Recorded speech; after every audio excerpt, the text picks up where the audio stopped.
മഹാത്മാഗാന്ധിയുടെ ഓട്ടോബയോഗ്രഫി അദ്ദേഹം ആദ്യം അദ്ദേഹത്തിന്റെ നവ്ജീവൻ എന്ന് പറഞ്ഞ പബ്ലിക്കേഷനിൽ ഓരോരോ ആഴ്ച എഴുതി സീരിയലായി ചെയ്തതായിരുന്നു. അതിനെ പിന്നെ ഇംഗ്ലീഷിലാക്കി യങ് ഇന്ത്യയിൽ അദ്ദേഹം കൊണ്ടുവന്നു. അത് കഴിഞ്ഞിട്ട് അതിനെ ഒരു പുസ്തകമാക്കി ലോകം മുഴുവൻ പബ്ലിഷ് ചെയ്ത പുസ്തകമാണ്. അമേരിക്കയിലും കൂടി വലിയ ഒരു ബെസ്റ്റ്സെല്ലറായിരുന്ന ഒരു പുസ്തകമാണ്. മഹാത്മാഗാന്ധിയുടെ ഓരോരു നിമിഷം ലോകം മുഴുവൻ വന്ന് നിങ്ങളെപ്പോലെ മാധ്യമക്കാർ വന്നിട്ട് ഫിലിം ചെയ്ത ഒരു വ്യക്തിയാണ് അദ്ദേഹം.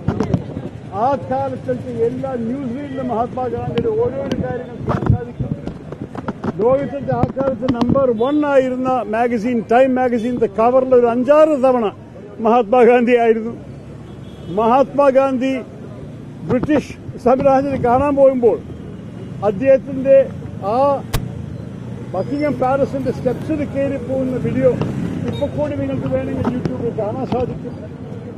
എല്ലാവരും മഹാത്മാഗാന്ധി ആദരിച്ചതാണ്. അദ്ദേഹത്തെക്കുറിച്ച് എത്ര വിദേശ ആൾക്കാരാണ് പുസ്തകങ്ങൾ എഴുതിയത്. ലൂയി ഫിഷറിന്റെ ബയോഗ്രഫി ഒരു ലോക ബെസ്റ്റ്സെല്ലറായിരുന്നു 1940s.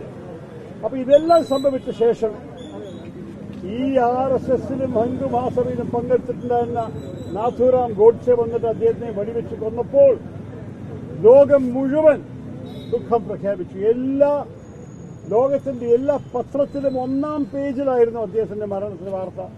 എന്നിട്ട് ഐൻസ്റ്റൈൻ, പ്രസിദ്ധപ്പെട്ട ആൽബർട്ട് ഐൻസ്റ്റൈൻ, അദ്ദേഹം പറഞ്ഞു, ഇനി വരാൻ പോകുന്ന തലമുറകൾ ഒരു പക്ഷേ അവർക്ക് വിശ്വസിക്കാൻ ബുദ്ധിമുട്ടായിരിക്കും ഇത്രയൊരു മഹാൻ വ്യക്തി ഈ ലോകത്ത് നടന്നിട്ടായിരുന്നു.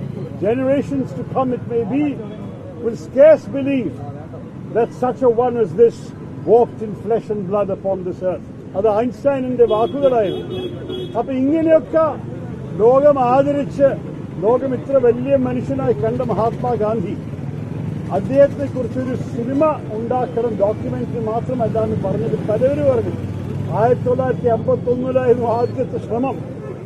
അത് അവസാനത്തിൽ കുറച്ച് ഇന്ത്യൻ ഗവൺമെന്റ് സഹായവും ഉണ്ടായിരുന്നതിൽ അതോടെയാണ് 1982 റിച്ചർഡ് ആറ്റൻബറോയുടെ പ്രസിദ്ധപ്പെട്ട സിനിമ ഇറങ്ങിയതും എല്ലാ ഓസ്കറും ജയിച്ച് മഹാത്മാഗാന്ധിയെക്കുറിച്ച് ലോകം മുഴുവൻ വീണ്ടും അറിയിപ്പിച്ചു.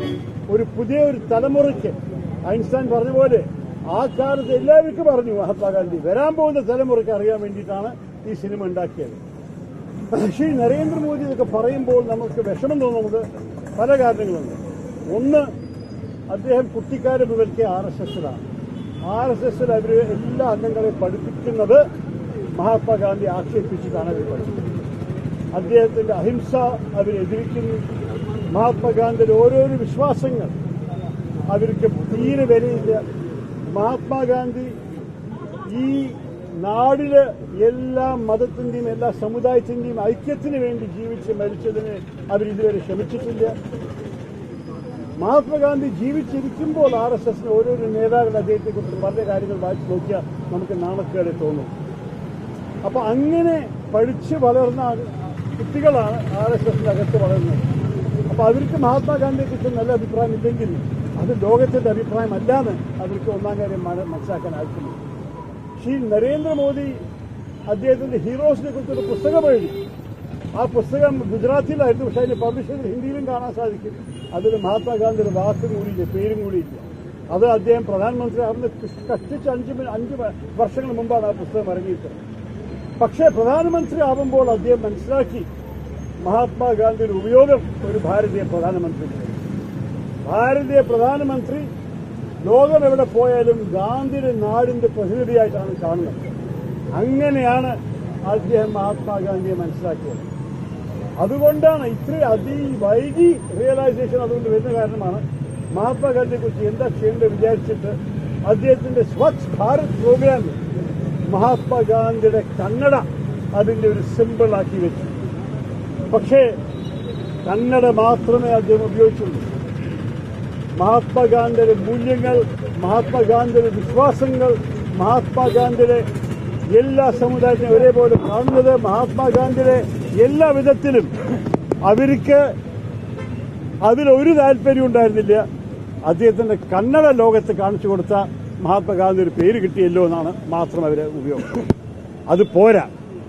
അദ്ദേഹത്തിന്റെ ഹൃദയം, അദ്ദേഹത്തിന്റെ ജീവിതത്തിന്റെ ഓരോരോ കാര്യങ്ങൾ, അദ്ദേഹം എന്തിനാണ് ജീവിച്ച് എന്തിനാണ് മരിച്ച് നമ്മൾ മനസ്സിലാക്കിയിട്ടില്ലെങ്കിൽ ഗാന്ധിജിയുടെ ജീവിതത്തിന്റെ സന്ദേശം നമുക്ക് മനസ്സിലാക്കാൻ സാധിക്കില്ല.